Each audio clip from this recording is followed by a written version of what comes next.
Three, two, one. Hello, everybody. Welcome back to another episode of the Nine Hope Podcast. This is your host, Ian Miller. I hope everybody's doing well today. Man, I am joined today by Nick Dini. He is here again. Deans, how you doing, brother? What's going on? Doing good, Mill. Looking forward to getting into this, all this stuff this week, man. Got a lot to cover. Let's get to it. Oh yeah, 100%, bro. So we got some good stuff going on. Obviously, the College World Series had just ended, just came to an end. It was star-studded in nature and inhabited by a bunch of ACC, SEC teams. We obviously know the ACC and the SEC reign supreme when it comes to college baseball. Dude, were there certain things that stood out to you, man? Like for me, when I'm thinking about it, dude, the pitching was obviously fucking top notch, dude. We're seeing guys pump 100 plus regularly. I feel bullpen arms were nasty. Obviously, the 100 plus might be a little dramatic. 95 plus is probably the better way of saying it, dude. The off speed stuff was crazy with all SEC teams, all ACC teams, man. Everybody that was in there was nasty. The base running, the defense was obviously nasty, dude. What were the kind of things that stood out to you? And obviously that was different than when we played baseball for Wagner College. So, exactly what you said. Number one is like you were either seeing high octane velocity or you were getting some sort of, weird arm action and guys throwing sinkers and big, huge sweepers off of it. So it's essentially everything that I see being taught is like you're either a north-south guy, so high vert, fastballs up to the top and breaking balls off that, or you're an east-west guy who's throwing, funky arm angles, maybe don't have as much velocity, but you can move east and west and like really stretch the plate from the pitching side. And that's what you see at like these training facilities with, really good pitching coaches and they're developing stuff. You're either one of those guys, north, south, east, west, throw really hard or move the ball. From an offensive standpoint, dude, it's pretty simple. Hit homers, bang. I look at Tennessee, like they were the first number one seed to win since 99. So like a ton of pressure. But also they had 5 guys with an OPS over 1,000 in their lineup. They led the nation in homers and had the second most home runs in I think college baseball history. Yeah, bro. So like thump all through the order. And you saw it all through the tournament, like guys putting up stupid numbers. The home run numbers are insane. So really what stood out to me is stuff on the mound and really, really big hitters, and defense kind of optional. Not really. Like there was some sloppy defense, I thought, like in its totality when I watched the whole tournament really. But yeah, man, it's tools. It's hit tool, it's hit for power, and it's throw hard or move the shit out of the ball. Yeah, dude. The obviously, like I said, right up front, the pitching blew my mind. The ability to command a plus fastball. Some of the starters were pumping fucking fuel, dude. The bullpen arms were nasty. They're able to, throw multiple pitches for strikes. They're more than one swing and miss pitch. That's crazy when you are just at the collegiate level, man. So I don't know if I would have been able to compete with those boys back in college. Obviously, dude, we had gotten drafted in the 14th round. So we were where we were at, we were dudes, right? But Northeast baseball compared to down south or West Coast, man, it's a little bit different, dude. The stuff that I was seeing, obviously, on the mound was nuts. The base running, I thought, was pretty sick too. There was some good slides. Obviously, there were some good chances taken on the bases. People were stealing third. I loved the small ball. Obviously, like when runs matter, when offensive production matters, but it's a pitcher's duel. Being able to move runners over in big situations, being able to get sack bunts down, that's obviously clutch in playoffs and championship games. Dude, the slide at the end, right? So Hunter Ensley ended up scoring the winning run in the last game, scored the 6th run for Tennessee, I believe. It ended up being a 6-5 ball game, and dude, it ended up being the winning run. There was a double off the wall in center field, a fucking perfect cut, perfect relay perfect throw home. It looked like he was dead at the plate, and he was able to somersault around the tag. I thought that was awesome, dude. Obviously, like, base running can get overlooked when it comes to big time players. Obviously, that bang that has consistency at the plate, 1 through 9 with OP, like, X amount of people with OPS is over 1,000. To be able to also run the bases at a high level, kudos, man. The defense, like you said, dude, there were some cool plays. There were also some plays that I like scratched my head at. I was like, dude, how are you letting that ball drop in this spot on that stage? There were a couple plays, couple foul balls by big name people not catching them, right? I'm not going to point any fingers, dude. There were some plays that I thought could have been, made. It is what it is. Obviously, the College World Series is done. It's fun to watch. I also saw a fucking 2-strike bunt.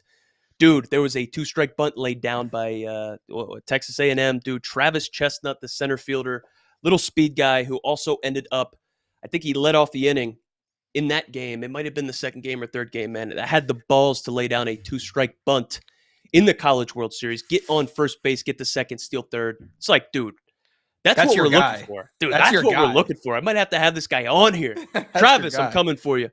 Coming for you, Travis. Dude, the Texas A&M coach, obviously, right afterwards, he lost a hard-fought battle. He's fucking nasty. 3 seasons at the helm at Texas A&M, bro. He's 135 and 62, right? So he's doing great, man. Doing what he needs to do. But just one day after the Texas A&M season ends, he accepts the head coaching job at Texas, which is the rival. So we talked about the portal. We talked about people flip flopping and moving jobs and stuff. What do you got on this, dude? And man, obviously that post game interview where he called out the reporter, that was kind of like asking a tough question, bro. What do you got on that, man? What do you got on Jim Schlossnagle? So, do you have the quote that he gave? So, like, here's my thing. Like, you can never fault a coach because that's what happens, dude. You have success and then you get opportunities based off that success. So, he has every right to listen to that job. He has every right to leave that job. If it's, I can't speak to, how that impacts his family, where he's from. I know nothing about the guy. I saw the comment and my first initial reaction was like, okay, like the reporter's doing his job. We all take, media, how to handle media like seminars. I'm sure they do that stuff at like big time SEC schools as well. But the attack on the reporter for asking the question very easily could have been deflected with like just losing a tough game. Let's make this about the kids. Like our kids fought hard. Like I'm not going to take questions about my future. But like then he like really like puts his like feet in the sand and it's like, oh no, like the job what we've done in the last 3 years. And, I'm kind of, you know, um, I guess proof, like I'm breaking it down. I don't really know Mm, the exact words, but like about how he's not going anywhere and this is his job and everything he's done for his family to take this job and everything, the sacrifices that he's made, which he's done. And then a day later to turn around and just walk away and leave. I think now it makes how he handled the interaction with the reporter just sloppy and just not pro. Like yeah, that's the best way I could think about it. Like that's not pro. There's ways that you could just give him, just some BS answer as to like how your team just like lost the game that those kids will never forget for the rest of their lives. Long season to come within one game, one run of winning a national championship. You probably don't want to deal with those questions, but like there's got to be a little bit of respect for people asking an honest question. You know what I mean? And then it turns out that the guy actually did jump ship and he's going to Texas. So, I mean, I yeah, just thought the way he handled it now that a day later just looks complete. Like it looks like total shit in my opinion. 100%, dude. We got K Mac and Cheese. What's up, Leave it. K-Mac? Leaving a comment in the chat, dude. College coach, no feel. Brick wall baseball makes him look like a clown with how he answered to just bounce. Oof, brick wall, fucking breaking hearts in the chat, brother. Thank you for showing up. Thank you for being here, dude. So this is what, man. I don't want to butcher the last name. This is what Coach Schlossnagel said. Uh, You're laughing, not me. He said, "I took the job at Texas A&M to never take another job again, and that hasn't changed in my mind." Jim Schlossnagle said. "That's unfair to talk about something like that. I gave up a big part of my life to come take this job, and I've poured every ounce of my soul into this job, and I've given this job every single ounce I could possibly give it.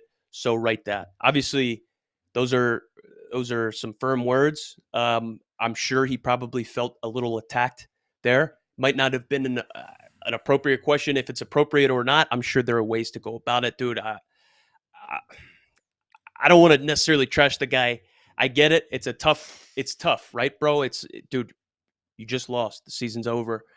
Not even 24 hours later, bro, you are going to the rival. You're going to the rival that you just spent 3 years at. And obviously, dude, he's got ties to the athletic director over there at Texas. He's got the relationship over there. Um, Aggies athletic director Trev Alberts was talking about it. Said, after our baseball team arrived back in College Station earlier today, Jim informed me of his desire to leave Texas A&M. While we are certainly disappointed, we are grateful for his contributions in helping our baseball team reach unprecedented heights. Baseball success is important to everyone associated with Texas A&M. We will not stop in our pursuit of excellence, and our commitment to baseball will not waver, dude. So obviously everybody's trying to cover their tracks and not necessarily, make a big deal out of it. This is a big deal, dude. So you are leaving one storied big time program and you are going directly to the rival, another storied big time program who is also making the change to the SEC next year, bro. So they are going to be neck and neck pretty much, I'm sure. It's going to be fun to watch, dude. We've also had an experience where we had a coach leave during our tenure at Wagner College, Coach Joe Laterio, who I have a tremendous amount of respect for. Obviously, I came in wanting to play for him, and then after my freshman year, man, he like halfway through, man, right before the season started, my sophomore year, he accepted the head coaching job over at Rutgers, man. So it was a little tough. The adjustment's tough. It's nice that it's in the off season, so they might have some time to prepare. It's not like they're going to be struggling and trying to pull strings quick to make it happen, dude. What do you got on that? Do you think there's going to be any type of adjustment that needs to happen between like the Texas A&M players, the staff, dude? Obviously, there's a shit ton that goes into like piecing together a top 20 team staff, right? 100%. So, and that's my thing. And I want to just reiterate my stance on this is like, I have no problem with the guy going to Texas, like leaving. I'm sure there's more money. I'm sure it's a better situation, more at his disposal, like whatever it may be, whatever drew him to that job. He's earned that right. You know what I mean? Like you build that program, you take that program to one game from winning a national championship. Like you have earned that right to go seek opportunities for yourself. Um, as far as the program, like you said, dude, alluded to, same thing. That was my freshman year. So a guy that recruited me ended up leaving. And, in the moment, your feelings get the best of you. But at the end of the day, you realize when you take a step back, it's like the guy played at Rutgers. He went, like, there's reasons why he left. Like, that's a better opportunity for him. And like, he has to do what he has to do for himself, for his family. The sticky part, and the part that gets, that I'm interested to see how it plays out, is he just had a game away from winning a national championship. You don't think he's taking guys over there to Texas with him, guys that are in Texas now entering the portal? Because like this, like send shockwaves through both of those programs, because there's going to be guys in A&M that are going to enter the portal because I came to play for this guy. He's leaving now, whether he wants to take me to Texas or not. I came here for this guy. So I'm going to, maybe see what I have. Now like I said, I'm sure he's going to take some of those dudes over with him to Texas. What does that mean for the guys at Texas that were there and now they're bringing in these guys? So it's like there's a very big ripple effect, and there's a lot of layers to it. So it's like there's more to it than just, him making a coaching change. It affects a lot of kids. It's going to affect a lot of the athletes at both schools. But yeah, man, like he's earned that right. Like that's what this should be. You have success, opportunities present themselves. And that's how it goes in every walk of life, right? You do good in your job. Guess what? There's opportunities to make more money somewhere else or whatever. So good for him. I think he could have handled the presser a little better. And I saw somebody in the comments said it, and I totally agree with that. Like, he knew he was taking that job. Yeah, I was just reading that, You know dude. what I mean? Like, he knew. Then I agree wholeheartedly in that. Like, there were some conversations back channeled like before this even took off, and Yeah. You don't just so make that decision on then. a plane ride home with all Nah, those emotions that you have going, it's like, you know, and then it's like, and I'm not saying this, I don't want to create that narrative, but I'm gonna go ahead and say it. As a player, don't you feel some type of way as to like, hey, not even 24 hours later, the guy that was just in charge is leaving before yeah, we've even touched down in College Station?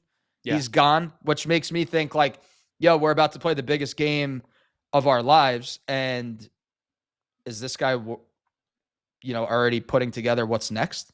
for sure. For sure. It's Like almost yeah. that would creep into my mind as a player. That's all I'm saying. Where's the loyalty, I guess, right?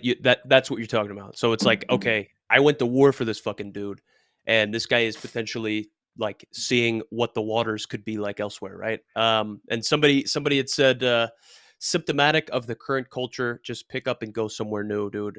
I get it. It's obviously we talked about it a little bit with the transfer portal. There are situations that kind of dictate, man, I need to go somewhere else. Like this is not a good situation for me.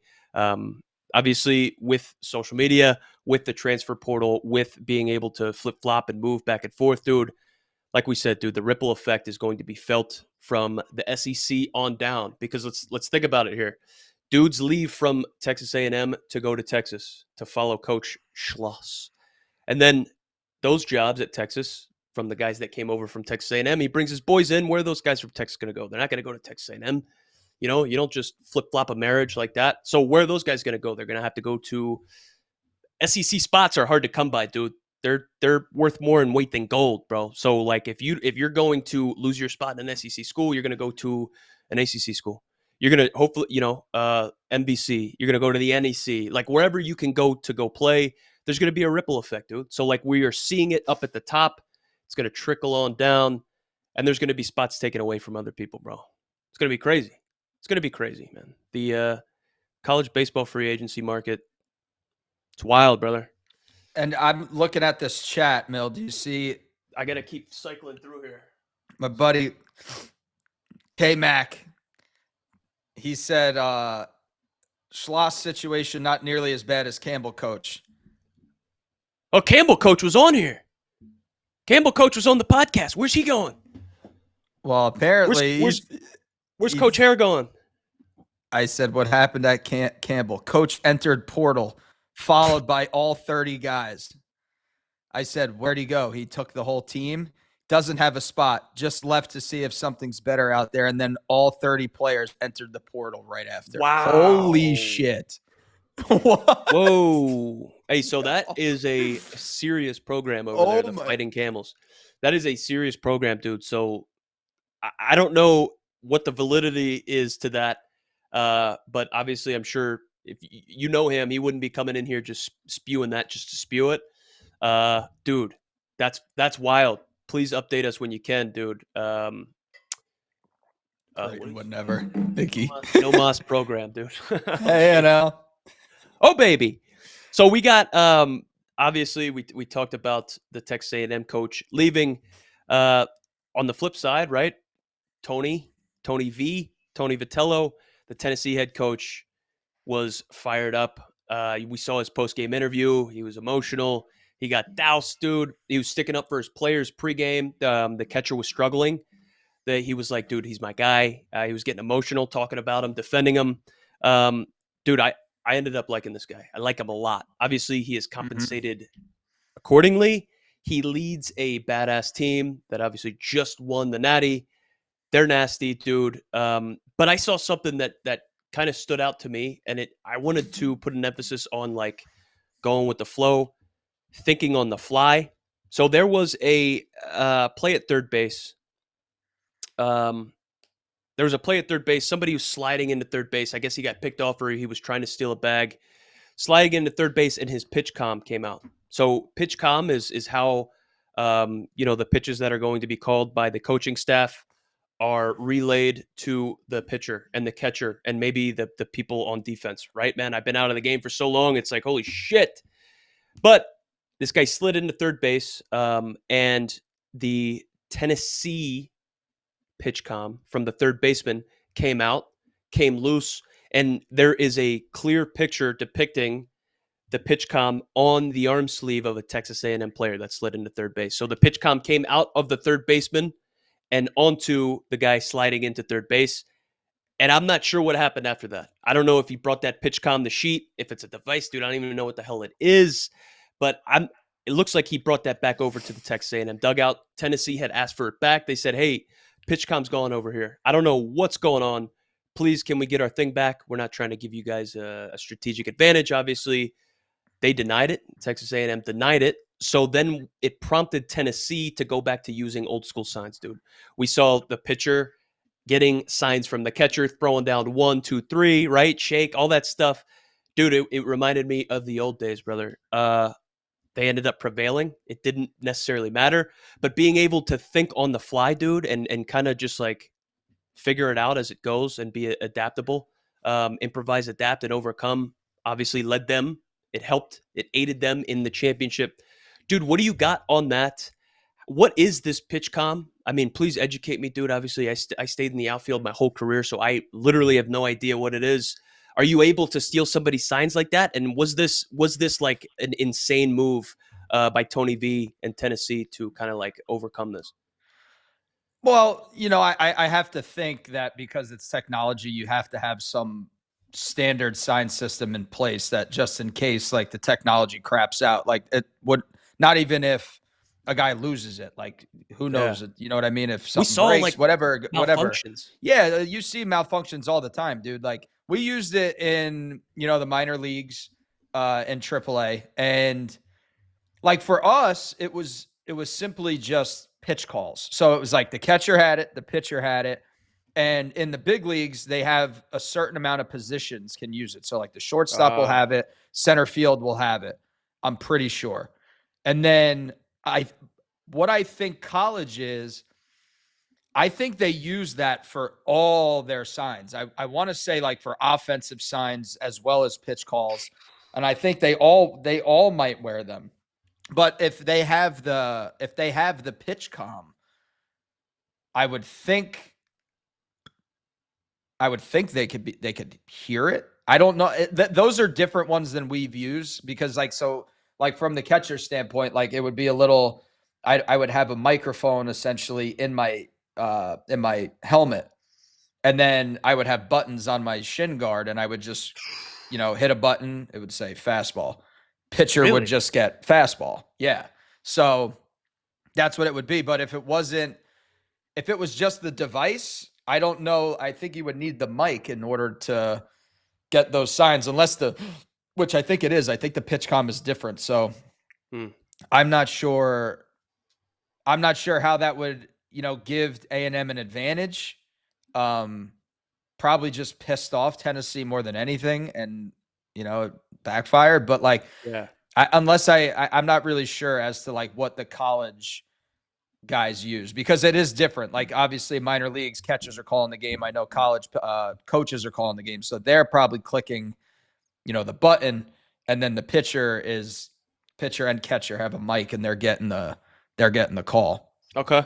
Dude, that always just like baffles me. I couldn't imagine taking signs. I'm at the plate and I'm getting the bunt sign from like something that's either telling me that or something that's I don't know. I don't know if it's Which like, I hate that. I hate dude, that, I by the couldn't way. imagine doing it. I could not imagine doing it. In between everything, it's like, okay, let Yep. me flick up my armband and see what the sign is, dude. I can't, couldn't do it. Could not be me.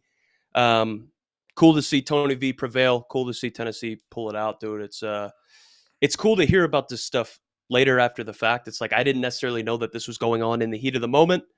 It's badass to see, the systems in place to overcome that. Going back to the old school signs, it's badass. Before we move on to some MLB news, I'd love to give a shout out to the sponsor of the stream. Woo! So the sponsor of today's stream, the Leukemia and Lymphoma Society, more specifically the Student the Cleveland Student Visionaries of the Year. I almost messed that up. Apologies there.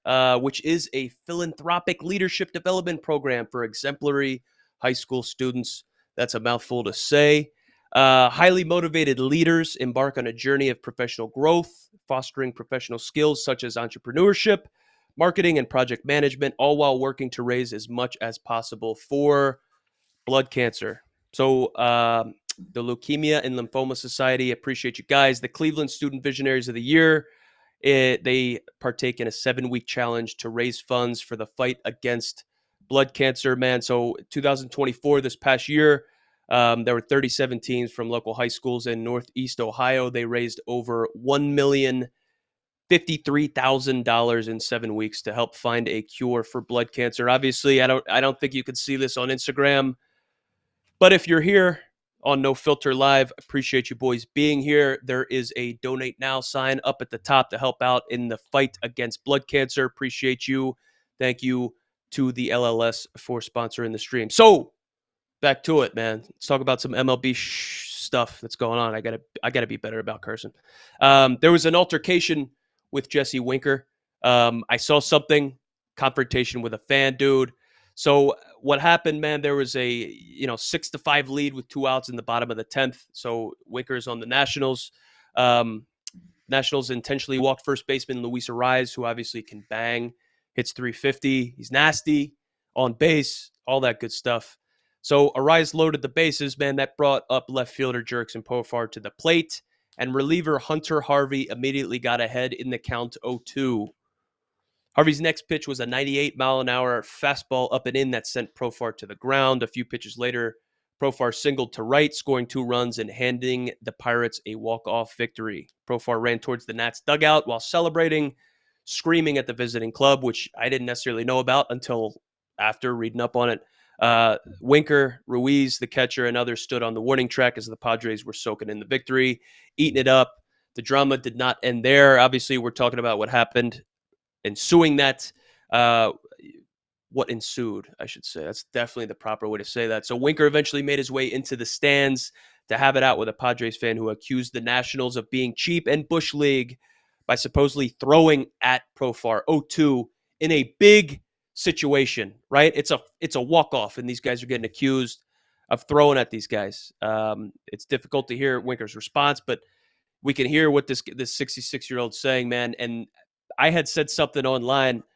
Some people were like, "Hey, dude, these guys have to take it, right?" Some fans are pissed off that Jesse Winker like took action, fucking called the guy out, maybe tried to explain it to him, like, "Hey, this is not necessarily what I'm trying to do. This is not what we're trying to do. Like, get a clue, figure it out, act like you've been here before."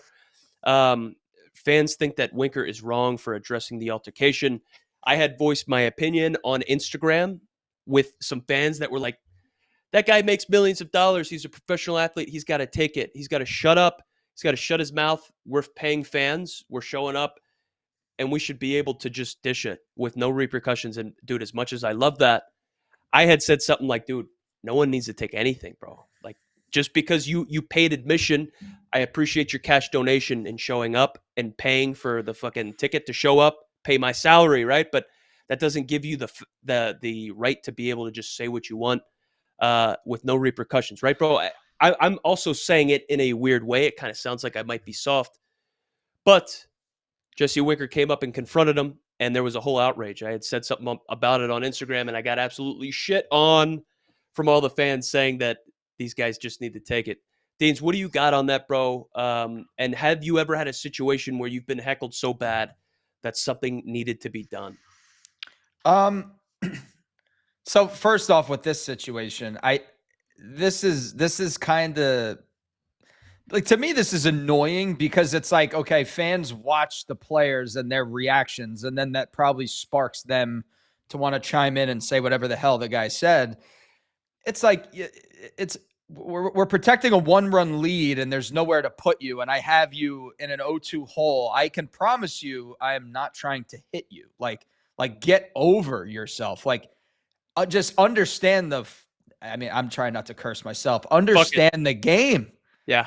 Understand what's going on. Like, we're not trying to hit you, dude. This is baseball. Shit happens. Like, this is what we're trying to do. You know what like, I'm trying to get you out. And if it actually serves a purpose, guess what? Like, you prevailed, you get the hit, you got the better of me. Now you want to take your stroll to first base, look in and stir some shit because you felt it was intentional, which, like, I would think somebody that's got 10 years of Major League Service time has played enough baseball that they understand that we're not trying to hit you. But fans now see that reaction and feel like, okay, let me back my guy, right? And it's like, the players are people, right? Nobody shows up to your office and just starts talking shit about everything that you've done that day or anything that's gone on. And if they did, you tell them to kick rocks. And if not, it would probably get, a lot more heated than that. But like, for people to sit there and say, oh, you need to take it. It's like, no, you need to be a human being. Like, we are people, we have families, and I used to, but you know what you know what I'm saying? 100%. And for some people to sit there and just think that we're going to be your 3-hour punching bag where you can throw back 6 Coors Lights and then decide, hey, you know what? I'm going to get a little tough and just talk to this dude however I want. Like, no. Yeah, because that's not how it works. You know that there will be they no can't do repercussion. anything. Yeah, they can't do anything. Can't do anything. So it's tough, dude. Yeah, that whole situation for me is like, first, it starts with the player. Like, dude, understand what the hell's going on. No one's trying to hit you. That is part of the game, though. However, like, shit probably just ran up and in on you, and you got brushed back. Way to hang in there, get your knock, get a win, go home. You know what I mean? Like, and but it's the other stuff, and that's what entices the fans, bro. Like, they see that, and it's like, I want to jump in, I want to defend my guy, I want to defend my team, and then that starts it. As far as me, dude, I got a ton of shit. I'm 5'7".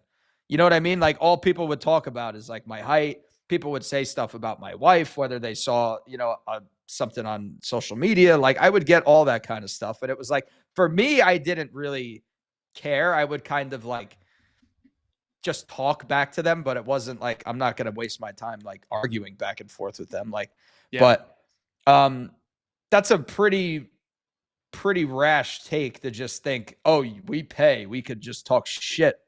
We could talk shit to you for 3 hours and you're not allowed to say anything to us. Like, I mean, wake up is what I'll say. Wake up. Because that's insane. So the comments that I was seeing on Instagram where it's part of the game. You make millions of dollars to play a child's game. Should be children's game, right? But he said child's game. Doesn't know what he's talking about. And you've been playing for all your life. Learn to ignore it and move on like an adult or pro athlete. They absolutely have to take it. No one gets thrown out because of it. Dude, if you dish it out, you should be able to take it, man. Because as soon as you get called out, you said, no, you're a pro athlete. You just have to take it. Shut your mouth and take it. It's like, dude, it's not necessarily how it works, brother. You know what another thing people don't really get? What you got? Everybody talks about, oh, these players are millionaires. Do you know what percentage of the league is actually on like a multi-year deal where they are technically millionaires? You know, a lot of a major league roster is made up of guys trying to scratch and claw to get to that point. So on top of all the pressure that comes with being an athlete and having to perform on a nightly basis, now I got to listen to Joe Slapdick trying to talk crap to me after I'm wearing the collar on the night and just lost a really tough game. It's like, there's going to become a point where it's too much and I'm not going to take it and I'm going to say something back to you. And if somebody does say something back to you, you be ready to have that talk back. Yeah. You know what I mean? You can't just sit there and say, oh, now my guard's up because he wants to talk back to me. We're not punching bags, dude. It's like, and that's another thing is people have to realize the league is not made up of millionaires. Everybody that plays in a major league stadium is not a millionaire. I was fortunate enough to play in a major league stadium. I am nowhere near a fucking millionaire. I can promise you that. You know what I mean? So it's like, and that's something that people need to realize. A lot of people are scratching and clawing. And there's an old cliche, dude, that people need to know. It's like, and you've heard it all your life and you've lived it. Getting to the big leagues is the easy part. Staying in the big leagues is what's hard. And that's where a lot of people go wrong. There's a lot of guys that make a living playing up and down game. Like there's not, we've talked about it on this podcast, man. Those are 5% players. Yeah. The league's not made up of those. It's 100%. Not made up of those. So the way that I was thinking about it, it's like, dude, you show up to the zoo, like, man, these baseball players are an attraction. right? You show up to the zoo or a major league ballpark and you continue fucking banging on the glass, like, and you ruffle some feathers and the animal like responds, dude. How are you gonna blame the animal? You know what I mean? Like, dude, it is what it is. Obviously, dude, the fan interaction, entertainment is part of the game. But when it takes away from the game and you start making it about the interaction and you start making it about the heckling, like, it is what it is, dude. I started seeing it. I started seeing not just the heckling, but I started seeing the players give it back to the fans right Me around too. AAA. That's when I started seeing guys with fucking like they had Yeah. one-liners in the back pocket ready to, shoot arrows back at them like quick too, like quick, dude. There are a couple players like that had awesome one-liners, shut people up, and it's like, okay, look, I understand I'm hitting 250. I don't want to be hitting 250, but you don't have to shit on me about it. You know what I mean? Like, I'm trying to lock in right here. I understand you're trying to get a nice little laugh around the stadium, dude. I get it. It is what it is, dude. The only time I've ever had a problem where something had to have been done about a heckler was in Fresno in 2018. And dude, a lot of it had to do with my wife, which is crazy. So I don't think my wife had a private account at the time. Maybe she did. She might have, but she didn't on anything other than Instagram, I think. So, dude, I was getting, they were laying into me out in the outfield in Fresno. I don't know if you've ever been out there. Oh yeah. Uh, Stinks. So I was out there and Stinks. I'm in center field, right, playing in a microwave in Fresno, California, just 115 degrees, smoking hot, and there's a guy out in the outfield just absolutely giving it to me. And then maybe two or three guys chimed in and dude, it ended up getting like kind of nasty, kind of bad. Like, is what it is. A cop came up to me in between innings and was like, "Yo, I hear what these guys are saying out there." And it was getting like a little weird. It's getting a little weird. I'm not going to repeat it, but it was getting weird, bro. Getting graphic. It was all about my wife. I'm like, "Hey, man, yeah, that would be great if you could maybe get them to stop." They weren't there in the next inning, and I was like, "Hey, dude, that's kind of when that was in 2018." I'm like, "Okay, I need to be able to not protect myself, but I got to be able to give it back to him." Yeah, my wife's in the chat, says rude. Love that. Protecting you, babe. I got your back. So, dude, that was kind of like my take. That was kind of like my experience on the hecklers. I've never really been good at like giving it back to them. I've always kind of like kept my mouth shut on the field. Is what it is. Obviously, now we're off the field, so we can dictate it a little bit different. We can react a little bit differently, man. But it's crazy to think, dude. Just know the game. Know the game. That guy's not trying to hit Profar there. 0-2, the fucking bottom of the 10th, bottom of the ninth, whatever it is. And Um, Profar be better. Profar be better. yeah, dude. That's tough. Is what it is. It happened. Game over. Dude, we got Hunter Greene. So the flamethrower, uh, this guy, throws 100 plus consistently. Dude, he threw up on the mound for the second straight game. Oh, that was the second straight game. Second straight start, bro. So the Reds pitcher was clearly battling something when he took the mound in the top of the first inning last night in what became a Cincinnati loss to the Pirates in Cincy. So Greene had walked the first batter on 6 pitches to start the game in the first inning. On just the second batter of the game, Greene wound up hurling after throwing the first pitch to Brian Reynolds. Fucking paint, up and in, 95. Let it loose, immediately threw up, dude. Greene ended up like battling through, got through a 3-run, 32 pitch first inning and managed to last 4 innings. Allowing 6 earned runs, 7 hits, 2 walks, 5 strikeouts. Dude, it was the second straight start where Greene had thrown up. The first time also coming against the Pirates. The Reds pitcher explained that it occurred because he drank too much water. Dude, have you ever had anything like this happen, dude? What do you got? Have you seen? You were a catcher, bro. Did any of your pitchers do this? Did any of your pitchers do this more than one time back to back, dude? Is this something that's kind of common, or are we just No, hearing about it now? I mean, I've seen it once, but it wasn't like back to back. I would think it's like, all right, that's a little weird. What's I've going seen it. on? Yeah, like there's something more to that.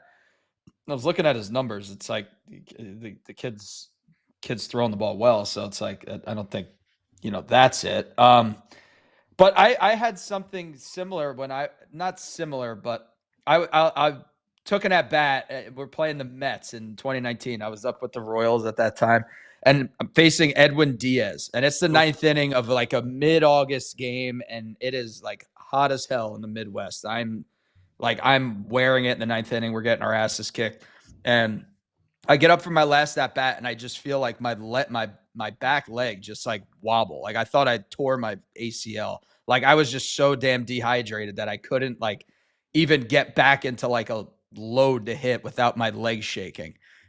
Ended up like watching strike three punch out. I think that might have ended the game, Ooh. but needed like IV and stuff after that. But I mean, as far as throwing up, I've seen a pitcher do it, but like they were sick, like ill before the game and threw up on the mound, and like that was it. Like they were done.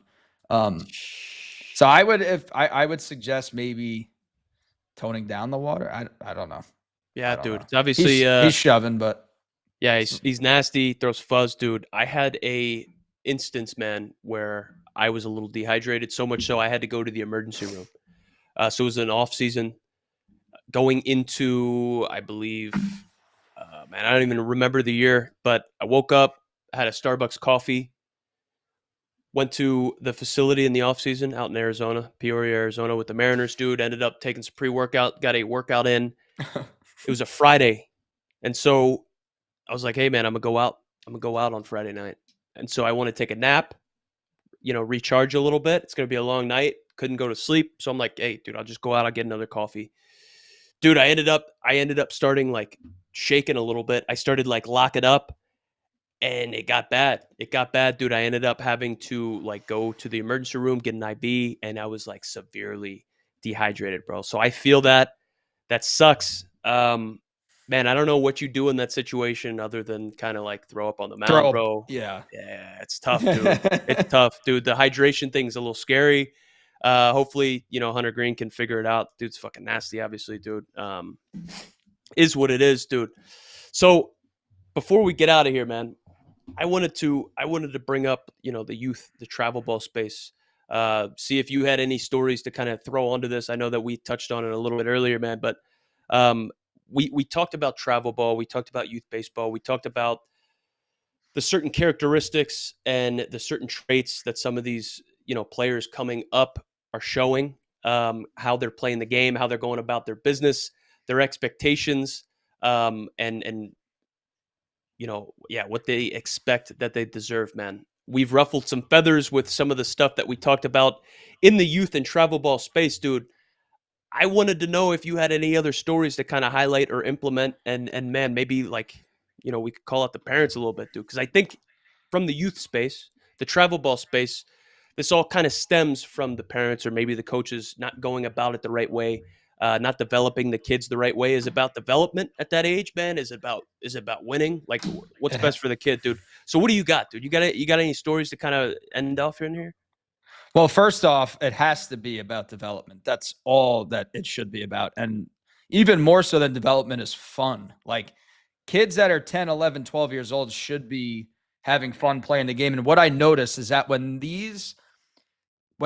and you could tell, man, like what parents put like exceedingly high expectations on their kid, you tend to notice like those kids start striving for perfection in a sport that you will not be perfect in. And I'm not taking that away from kids. Like it's okay to want to be good, but I've seen it to the point where like you will only see a kid get pissed off when he takes a bad swing, and then when he takes a good swing there's no kind of, it's almost like, okay, so what, at 12 years old. You know what I mean? Like, dude, if you, hopefully these kids play till they're 30 years old. And then by the time you're 27 and you're holding on for dear life, you want to think that way. It's like, I still wouldn't recommend it, but I get it at that point. You know what I mean? So it's like, where does that stem from? Well, it has to do with the parents and putting these high expectations on their kids to like do whatever, they set out for their kids instead of just letting it happen and just letting kids enjoy what they're doing and making it about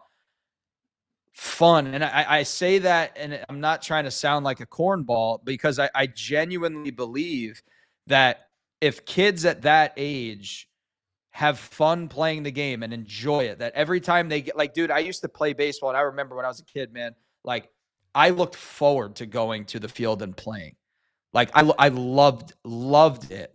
Where I think I see a lot more kids stressing about playing and stressing Mm, the outcomes that come with these games and all the information that's out there at a 12 for a 12-year-old, like as far as how many hits I got, how many yeah. RBIs, where did I stack up in this tournament? What should the exit velo be? My Exactly. average Yeah. exit velo. Yep. Yep. I I say have fun because I genuinely believe that when it does become time for that kid to really start like focusing in on things that matter and things that are going to help them get to the next level, they are going to be, and I've said this before on here too, they are going to be invested themselves. They're not going to rely on mom and dad to give them the push. And dude, I've seen this, man. I played with kids growing up, supremely talented. I mean, like very, very talented. And the fathers were, a little much. And then by the time those kids were in high school, they didn't have any drive to be good in that sport because of the pressures that were put on them from Yeah, such a dude. young age. So if I could say anything to parents, it's number one, don't be so damn hard on your kids. Don't give them such high expectations that if they don't reach those, like they are a failure. And you might not tell them they're a failure, but like subconsciously those things that you're giving them or how much you push them, that when they do fail or when they and when I say fail, like when they get out, it's like they're wondering what mom or dad is going to say to me, Mm, or how did I let them down? You know what I mean? 100%. Because that's a real thing, man. Like, and these kids feel this pressure to make their parents proud because as a kid, like, what do you want to do? Like, I know for me, the worst thing that my dad or somebody could have said to me was, "I'm disappointed." You know what I mean? Like that fucking hurts as a kid, where you're striving as a kid to like be looked as, I'm doing good things in my parents' eyes, where it's like, teach your kid how to be a good teammate. Teach your kid how to, pick up trash after games. Teach your kid how to be Mm, somebody that people want to be around. And then forget the results because the results don't matter. And once people realize your son going 3 for 4 or 0 for 4 in a 12U baseball game is not indicative on anything that they are going to do in this game, it does not matter. It might give you a little bit of, like it might give you this good feeling as a parent. Oh, look how good my son is doing. But in reality, the next weekend, they got to do it again. And if they're in this place mentally where they're putting so much pressure that they don't know how to get out of it, it starts from the people that are in charge and running the whole yep. show. And it's the parents, man. So the parents need to be better. And dude, I see it. The parents that are the laid back parents that are like, drop their kids off. I'll see you in an hour. Those are the kids you get the most results from. Like for what I do and working in, development, Yeah. those are the kids that get the most out of that hour, or the kids that aren't looking over their shoulder to see if their dad is happy with Yeah. that swing that he just took, Yeah, dude. or if their dad's pissed about them rolling over the last two swings. Like it's no way, it's not setting them up for success. You might think that it is. It's not, man, because if your mind ain't right, it's hard for the body to follow. 100%, dude. 100%. I love all that. Bats, appreciate you being here. He says no such thing as rec in town travel ball anymore. I feel that. I feel like everything's just so blown out of proportion. Everything's about statistics. I'm sweating. My goodness. Uh, dude, we got Austin Klein in the chat over here. No filter says youth umpires are also horrific. I struck out twice this weekend on balls at least 10 inches off the plate. Austin, sorry, brother. That stinks. Obviously, you know that those guys, they're not professionals either. I'm sure that they're trying their hardest. They might stink a little bit, but dude, that's the stuff. The higher you go up, bro, that's the stuff that the strike zone gets a little smaller and smaller and smaller. Dude, keep grinding.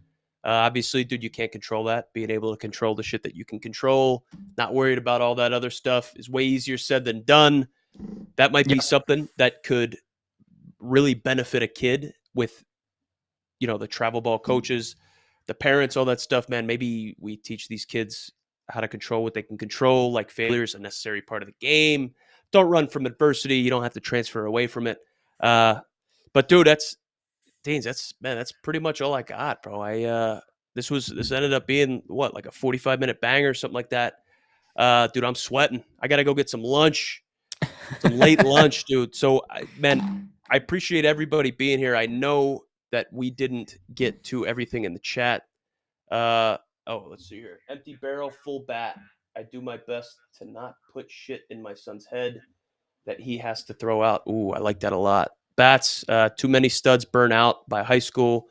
I know a few from our town. No kidding, dude. Obviously, if the more you look at it as a job from the ground up, the longer you look at it as a job, dude, the tougher it becomes to maximize, move forward, and like the less love is there, dude. So I appreciate everybody tuning in, man. We're gonna call it quits here, dude. How about we're back here live, man. 1:30 next Wednesday, dude. We'll be back on Instagram Live. We'll be back on No Filter Live. Maybe we'll find a way to get going on the TikTok Live and the YouTube Live simultaneously. I don't even know if that's all possible, but we'll figure it out. Deans, you got anything you'd like to close out with, bro? No, man, that was fun.